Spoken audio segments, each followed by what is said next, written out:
Livingston, Texas, is known for its calm, small-town atmosphere. Nestled deep in the piney woods of East Texas, this town feels like the last place where tragedy would ever strike.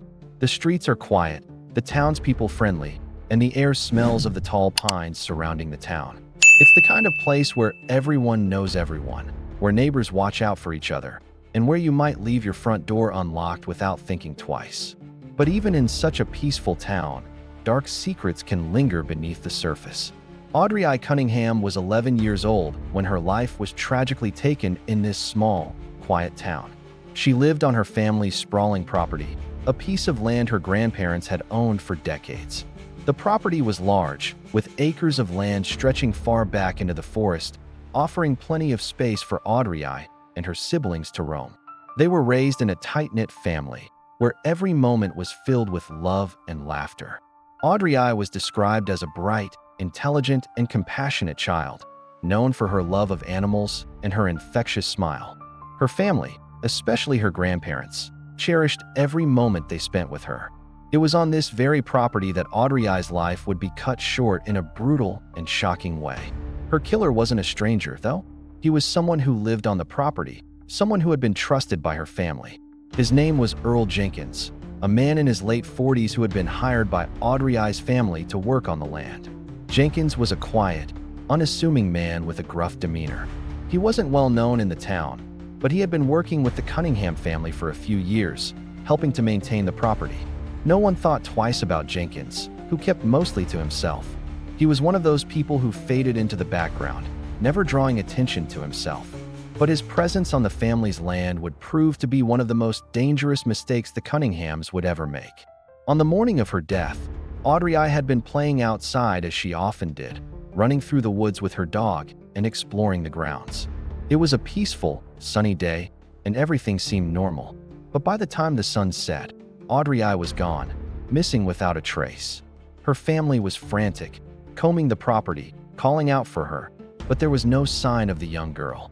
Neighbors and friends came together to search the woods, the quiet streets, and every corner of the property, but Audrii was nowhere to be found. The local authorities were called in, and the search for Audrii Cunningham began. But it wasn't long before the investigation would take a horrifying turn. In the hours after Audrii went missing, the sheriff's office received an anonymous tip. The caller said they had seen something strange, something that raised alarms. The caller's voice was shaky, almost as if they feared reprisal for speaking out. The tip didn't give much information, but it was enough to send the investigators in a new direction. As the search continued, suspicion started to fall on Earl Jenkins. Investigators learned that Jenkins had been one of the last people to see Audrii alive. Neighbors and witnesses reported seeing him near the woods that day, and he had been acting unusually nervous. When the authorities questioned him, Jenkins denied any involvement, claiming he hadn't seen Audrii at all. But it didn't take long for the investigators to start piecing together disturbing clues. Jenkins had a history, an arrest record that went back years. He had been charged with assault in his younger years, but the charges had never been pursued. He had also been investigated for other suspicious behavior, though no formal charges had ever been filed. Still, the picture that began to emerge painted Jenkins as someone who was capable of something far worse than simple neglect. As the investigation deepened, more chilling details came to light. Authorities learned that Jenkins had been living in a small cabin on the Cunningham family's property, and his relationship with the Cunninghams wasn't as idyllic as it appeared. He had been living in isolation on the outskirts of the family's land, and it was discovered that he had a history of making inappropriate advances toward young girls. He had been fired from previous jobs for similar allegations, but somehow, he had managed to slip through the cracks. For the Cunningham family, it was a devastating realization. Someone they had trusted, someone who had worked alongside them for years, had been hiding a dark secret. But no one could have imagined the horror that would unfold. It had been days since Audrii Cunningham had gone missing, and her family was on the edge of despair. The search for her had expanded beyond the family property, stretching into neighboring areas of Livingston. Volunteers, law enforcement officers, and even local search dogs scoured the dense woods, combing through every inch in the hope of finding a clue. But no one knew where she was, and the weight of not knowing was starting to take its toll. Then, A breakthrough came in the most horrifying form. On the third day of the search, a team of investigators found something in the woods, a piece of clothing. It was a small, faded pink shirt, one that Audrey had been wearing when she disappeared. The discovery sent a wave of panic through the team. The area was marked off as a crime scene, and forensic teams were brought in to begin a more thorough search of the surrounding area. As they sifted through the woods, they uncovered more signs. A small trail of footprints, scuff marks on the ground, and finally, a chilling discovery that would change everything. Deep in a hidden clearing, the investigators found Audrey's lifeless body. Her body was discarded in a shallow grave, covered only by a thin layer of brush and leaves, as though someone had tried to hide her but failed to erase the evidence. The scene was grim. Audrey's once bright eyes, full of curiosity and wonder, had been closed forever. Her body was bruised, showing signs of a violent struggle. It was clear that she had fought for her life, and the horror of what had happened to her was now undeniable. The investigators quickly turned their attention to Earl Jenkins. The man who had been living on the Cunningham family's property now stood at the center of the investigation. His story had never fully added up. He had claimed he hadn't seen Audrey that day, but his nervous behavior and the fact that he had been one of the last to see her alive made him the prime suspect.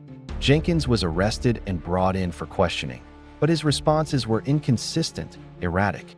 He denied any involvement in Audrey's death, but the evidence against him was mounting. When investigators searched his cabin, they found items that linked him directly to the crime. A blood-stained shirt hidden in his dresser, a knife with traces of blood on the handle, and even photographs of Audrey. The photos were innocuous at first glance, just a child playing, but the context was sinister. Some of them had been taken without her knowledge, as though Jenkins had been watching her from the shadows. What the investigators didn't know, however, was that Jenkins was far from the typical criminal.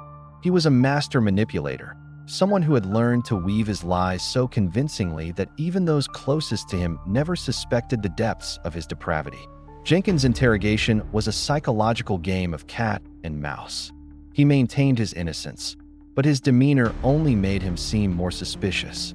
When confronted with the evidence, he began to break down, his eyes darting nervously, sweat forming on his brow. He denied knowing anything about the bloodstained shirt or the knife, but his story kept changing with every question. As the hours dragged on, Jenkins' defenses began to crumble. He finally admitted that he had seen Audrey on the day she disappeared. He had even interacted with her, but he denied being involved in any violence. However, the more he talked, the more he revealed about his past, a past that was filled with secrets he had desperately tried to bury. Jenkins' history was far darker than anyone had realized. His past was littered with reports of inappropriate behavior, threats, and disturbing tendencies. He had been arrested for minor offenses before, but somehow, he had always slipped through the cracks of the justice system. His interactions with young girls had raised red flags in the past, but no one had ever connected the dots until now. As the investigation continued, it became clear that Jenkins had been harboring a deep obsession with Audrey, something that had gone unnoticed by her family. He had become fixated on her, watching her from afar, and it appeared that this obsession had finally escalated into something far more sinister. The discovery of Audrey's body and the subsequent investigation sent shockwaves through Livingston. The community, which had once felt safe and secure, was now grappling with the horrifying reality that a trusted individual had committed such a heinous act. No one could believe that Earl Jenkins, the quiet man who had lived on the Cunningham property for years, could be capable of such brutality. But the truth was undeniable. Audrey Cunningham had been murdered by someone she had known and trusted. Her family, already reeling from the loss, now faced the added pain of knowing that someone so close to them had been responsible for their daughter's death. They had welcomed Jenkins into their home, trusted him with their land, and never suspected that he could harm their precious Audrey. The betrayal cut deeper than anything they could have imagined. But there was still one crucial question that hung in the air. Why? Why would Jenkins, who had been given a place to live and work, turn on the very family that had shown him kindness? The answer to that question would come in time, but the deeper the investigators dug, the more they realized that Jenkins' motives were far more complex than they had first imagined. The investigation into the death of Audrey Cunningham continued to unfold, and with each passing day, the truth grew even darker. Earl Jenkins, the man who had been living on the Cunningham family's property, was not just a trusted worker. He was a man with a twisted and deeply unsettling history. And the more the investigators uncovered, the more they began to understand the depths of his depravity. At first, Jenkins had denied any involvement in Audrii's death, maintaining his innocence throughout his interrogation. But his lies were unraveling, and the evidence against him was undeniable. The bloodstained shirt, the knife, the photographs, all pointed to him. And yet, he refused to confess, as though he was playing a game, trying to manipulate the investigators and everyone around him. It wasn't until a breakthrough came in the form of an unexpected piece of evidence that the full extent of Jenkins' obsession with Audrii was revealed. Investigators had been digging into his background, speaking to former employers, acquaintances, and anyone who might have known him. What they uncovered was chilling. Jenkins had a history of disturbing behavior. He had been fired from previous jobs for inappropriate conduct, and there were multiple reports of him making advances toward young girls. But what was most alarming was the discovery of an old journal hidden away in the back of a drawer in his cabin. The journal was a window into Jenkins' twisted mind. The entries were disturbing, filled with rambling thoughts about Audrii, about his desire to control her, and about the deep obsession he had developed over the years. He wrote about how he watched her grow up, how he saw her as something to be possessed, and how he fantasized about being the center of her world. His writings were filled with delusions of grandeur, as though he believed that somehow he was entitled to her affection, even though he had no right to it. It became clear that Jenkins' relationship with Audrii had crossed a dangerous line long before that fateful day in the woods. What began as a quiet obsession had transformed into something far more sinister. He had been watching her, taking pictures without her knowledge, and slowly but surely, his fixation had turned into an uncontrollable desire to possess her. As the journal revealed more and more about Jenkins' twisted thoughts, investigators began to piece together the events of the day Audrii had disappeared. They learned that, on that day, Audrii had stumbled upon Jenkins while he was out in the woods. She was alone, as usual, wandering the property. But this time, something had changed. Jenkins, unable to contain his dark urges any longer, had approached her, and the confrontation turned violent. The exact details of what had transpired between them were still unclear, but it was obvious that Jenkins had snapped. His obsession with Audrii had gone too far, and in a moment of madness, he had killed her. The evidence was irrefutable. Jenkins had murdered Audrii Cunningham. But what remained unanswered was the question of why. Why had he taken her life? Why had he let his obsession spiral so out of control? In the days following the discovery of the journal, Jenkins was brought in for another round of questioning. This time, the investigators were determined to get to the heart of his motivations. As they pressed him on his actions, Jenkins began to crack. His defense crumbled as the weight of his guilt became too much for him to bear. He confessed, albeit in a cold and detached manner. There was no remorse in his voice, no regret in his eyes. It was as though he was simply explaining a series of events that had unfolded, as though he were describing something that had been inevitable. Jenkins admitted that his obsession with Audrii had taken over his mind, and when she had discovered his true feelings for her, he had panicked. He couldn't let her expose him, couldn't let her reject him. So, he had taken her life. The confession was chilling in its lack of emotion. Jenkins didn't cry, didn't beg for forgiveness. He simply explained what had happened as though it were an unfortunate accident, as though he had no control over his actions. His lack of empathy, his coldness, left the investigators and the Cunningham family stunned. But the story didn't end there. As investigators continued to dig deeper into Jenkins' life, they discovered that he had been living with a deep sense of entitlement, convinced that he was somehow above the law. His history of inappropriate behavior had been brushed aside by those who had employed him, and he had found a way to manipulate his way into the Cunningham family's trust. But all along, he had been hiding a monstrous side of himself, one that was capable of taking the life of an innocent child without a second thought. As the trial drew closer, the case became a point of national interest. Audrii's family, especially her grandparents, who had been devastated by her death, fought tirelessly for justice. They pushed for stronger laws to protect children from predators like Jenkins, who had slipped through the cracks of the system time and time again. The case was also about something more, a fight to ensure that no more families would have to endure the kind of pain that the Cunninghams had suffered. It was a fight to ensure that children everywhere would be protected from predators who hide behind the mask of normalcy. The community rallied behind the family, and together, they began to demand justice for Audrii. As the trial began, the defense tried to argue that Jenkins was suffering from some form of mental illness, a plea for a reduced sentence. But the evidence was overwhelming. The prosecution argued that Jenkins was fully aware of his actions and that he had planned the murder carefully. The jury deliberated, and it wasn't long before they returned a verdict of guilty. Jenkins was sentenced to life in prison without the possibility of parole. The conviction of Earl Jenkins brought a certain sense of closure to the horrific case, but the grief and trauma of losing Audrii Cunningham weighed heavily on her family. Audrii's parents, devastated beyond words, struggled to make sense of the incomprehensible tragedy that had stolen their daughter. Her grandparents, particularly, were consumed with sorrow. Audrii had been their pride and joy, and they couldn't shake the feeling that they had somehow failed to protect her. But amidst their heartache, something powerful was beginning to stir within them. Audrii's grandparents knew that they couldn't let her death be in vain. They could not accept that someone like Jenkins, who had slipped through the cracks of the system, had been allowed to live among them undetected. Something had to change. Something had to protect other children from becoming victims of people like him. And so, they began to fight for change. Audrii's grandparents, joined by a network of activists, lawmakers, and community leaders, set out on a mission to pass a law that would honor Audrii's memory and prevent future tragedies like hers. They began pushing for what they called Audrii's Law, a piece of legislation that would tighten regulations around background checks for those who work in close proximity to children, especially those living in private households, farms, and other rural properties. They also advocated for more stringent reporting requirements for past allegations of inappropriate behavior and for a system that would track individuals who posed a risk to children.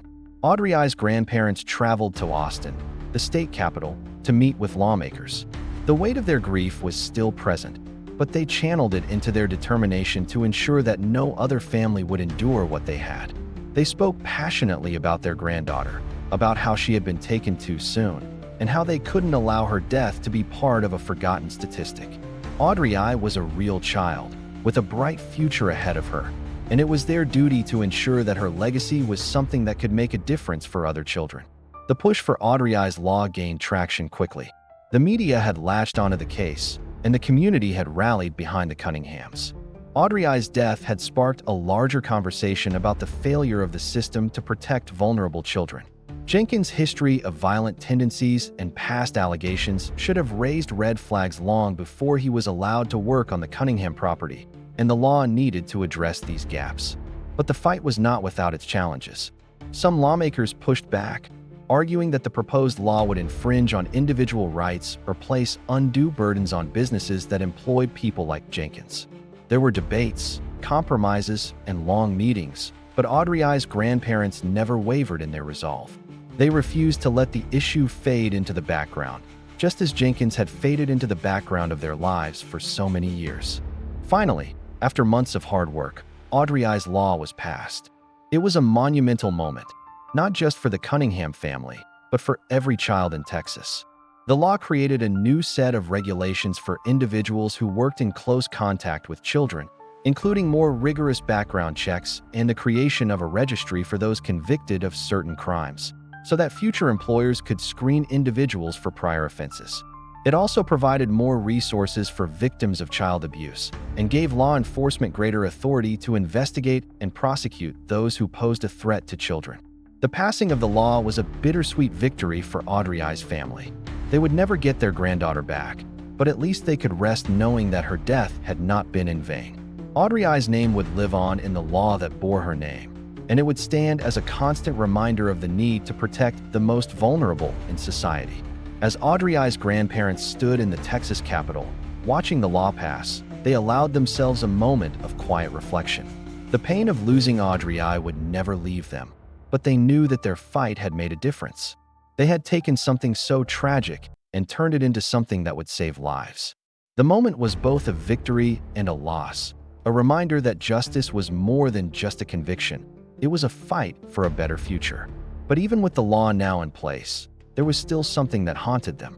They couldn't shake the feeling that, despite the law, there would always be more predators out there, slipping through the cracks, waiting to harm the innocent. They had won a battle, but the war to protect children was far from over. And so, the fight continued. The passing of Audrii's law was seen as a significant step in the battle to protect children, but for the Cunningham family, the journey was far from over. The fight for justice didn't end with the law. The deeper, more complex question lingered. Was justice truly served? The conviction of Earl Jenkins brought some closure, but it did not fill the deep, irreplaceable void left by Audrii's death.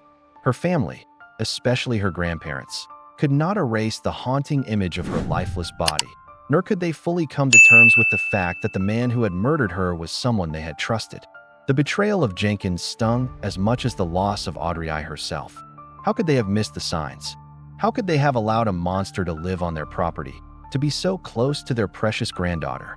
In the months that followed Jenkins' conviction, the Cunningham family was forced to confront these painful questions. They attended therapy, leaned on each other for support, and continued to advocate for the law they had worked so tirelessly to pass. Yet, in the quiet moments, when the noise of the world receded, the nagging question would always resurface. What was the true price of justice? Jenkins, despite being behind bars for the rest of his life, remained unrepentant. His cold and calculated confession had not been one of remorse, but of convenience. He had confessed to save himself from the endless interrogation, to stop the probing questions that seemed to mock him at every turn. He showed no emotion, no sorrow for the life he had taken. He didn't deserve redemption, and the lack of remorse left the Cunningham family wondering if he ever truly understood the gravity of his actions. Despite the closure of his conviction, a profound sense of unease still lingered. Jenkins was locked away, but his impact stretched far beyond the walls of his prison cell. His actions had forever scarred Audrii's family, and the community that had once felt so safe now carried an undercurrent of suspicion. How many others were out there, living in plain sight, hiding dark secrets? How many children were unknowingly at risk? The issue of justice remained complex. Was it truly justice when someone like Jenkins could so easily slip through the cracks of the system? Was it justice when, even in the face of the law, Audrii's life was still taken in such a senseless manner? As the months passed, the Cunninghams began to channel their energy into something more personal, an effort to heal. Audrii's memory was kept alive in their hearts and in their advocacy. They began speaking at schools, communities, and organizations, using Audrii's story to educate others on how to spot warning signs of abuse, how to protect children, and how to trust their instincts when something didn't seem right. Their grief, while always present, began to find purpose in this work, but their personal reckoning continued.